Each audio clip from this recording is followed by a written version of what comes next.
Welcome back to Audiobook Bay, where we distill the best ideas from business books into actionable insights for your journey. Today, we're diving into 0 to 1 by Peter Thiel, one of the most influential venture capitalists of our time.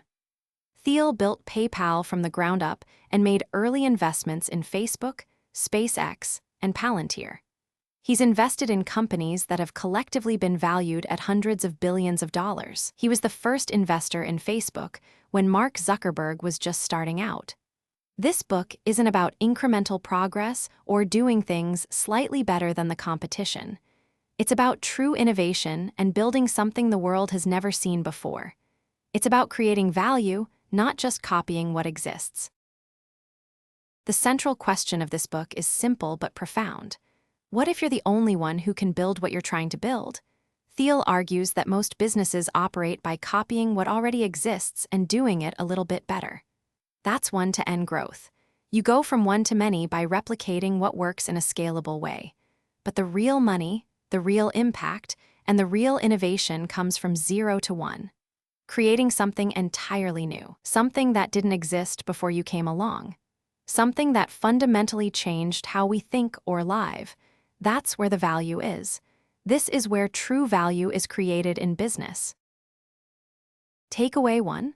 The biggest competitive advantage is monopoly power, not perfect competition. This is controversial, but Thiel challenges the economy textbooks that celebrate perfect competition as the ideal state for markets. In reality, perfect competition destroys profit margins and leaves companies fighting over scraps. Competitors in perfect competition cannot invest in research and development. They cannot invest in their teams. They cannot think about the future. Monopolies, on the other hand, can invest in innovation, take care of their employees, and think long-term about their future.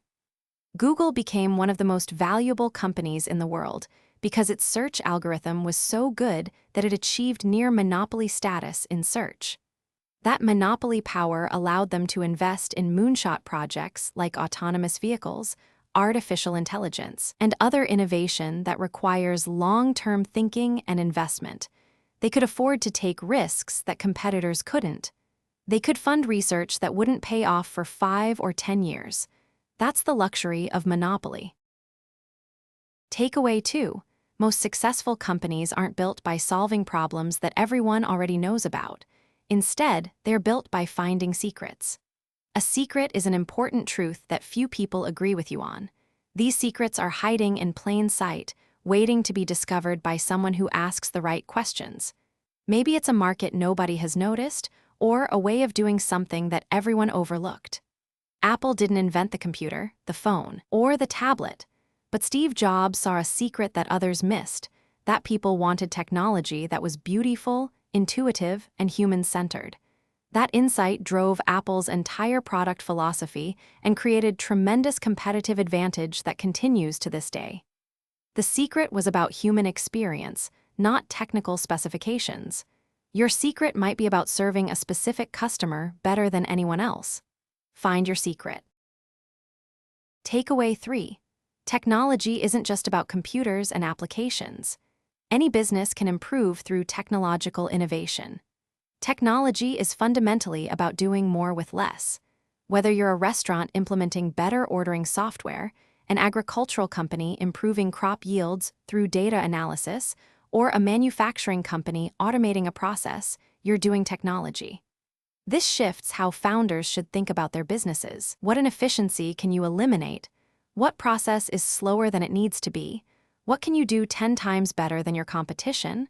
What small change could transform your entire industry? These are the questions that lead to 0 to 1 breakthroughs. Technology as a concept is much broader than many people realize. It's not limited to Silicon Valley or software companies. It's everywhere. Takeaway 4. Globalization and technology are different forces moving in opposite directions. Technology is vertical progress. It means making new things, solving problems that haven't been solved before, and creating entirely new categories. Globalization is horizontal progress. It means copying what already works and spreading it across the world as efficiently as possible. In the last decade, we've had tons of globalization, but very little technology. We copy iPhones instead of inventing the next breakthrough. We replicate business models that work in one country and apply them to another. We do more of the same instead of doing something new. The future belongs to companies that combine both vertical innovation and horizontal scaling. That's where the real value is created. You need both to truly win in the long run. Takeaway 5. The power law dominates startup investing and business outcomes. This is perhaps Thiel's most important insight for investors and entrepreneurs alike. In startup investing, a small number of companies generate returns that completely dwarf everything else combined. The top company might return 100 times the investment, while the median startup returns almost nothing at all. Most venture capital firms know this mathematically, but don't act on it in practice. They diversify anyway, which guarantees mediocre returns. Instead, concentrate your bets on the best opportunities. Put your chips on what you truly believe in. Don't spread yourself too thin across many mediocre opportunities. Focus on the few things that could matter most. Takeaway 6. Every successful company is built on a foundation of luck combined with relentless execution. Some founders claim it was all timing and luck. Others claim it was all hard work and intelligence. The truth is somewhere in between, and you need both. You need conviction strong enough to bet on yourself and your vision, but humility enough to adapt when the market tells you something different. PayPal succeeded because the team had a clear vision of digital currency, but the path to get there was incredibly winding and required multiple pivots along the way. They had to be flexible while staying committed to the larger vision. They had to recognize when something wasn't working and change course quickly. Luck matters, but you can't control it. You can only control execution. Takeaway 7. Sales and distribution are as critical as the product itself. This is perhaps the most overlooked truth in Silicon Valley. Engineering culture dominates the valley, and engineers love to build beautiful products. But a great product that nobody knows about will fail. Some of the best deals in business are also the most boring, because they involve figuring out how to distribute something to customers in a systematic, scalable way. If you can't solve the distribution problem, you haven't really solved anything. Think about how you'll get your product to market before you've finished building it. Consider the distribution channel as carefully as you consider the product itself. The greatest product with no distribution will fail completely. Takeaway 8. The future is not predetermined, but it's not random either. It's something you can shape through deliberate action and clear thinking. Thiel calls this definite optimism. You have a clear vision of where you want to go, and you work backward to figure out the steps to get there. Too many startups are driven by indefinite optimism. They raise money and hope something good happens. They don't have a destination. They're just wandering. They follow trends instead of leading them. They build features hoping something sticks. Instead, have a specific destination in mind and a roadmap to get there. Know where you're going and why. Plan backward from your vision. Takeaway 9. You must know your competitive advantages and build from there. Thiel talks about the importance of starting with something unique that you have, whether that's technological advantage, network effects, brand strength, economies of scale, or something else entirely. You can't build a 0-to-1 company by copying competitors. You can only build it by leveraging something that's entirely your own. What do you have that nobody else can replicate in your market? What's your unfair advantage? What's your moat? Start there and build outward. Your competitive advantage should be difficult or impossible for others to copy. Build a company that's defensible against competition. Takeaway 10. The ending to every story matters.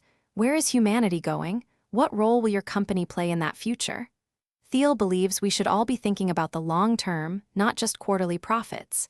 Every founder should be asking themselves, what am I building that will matter in 50 years?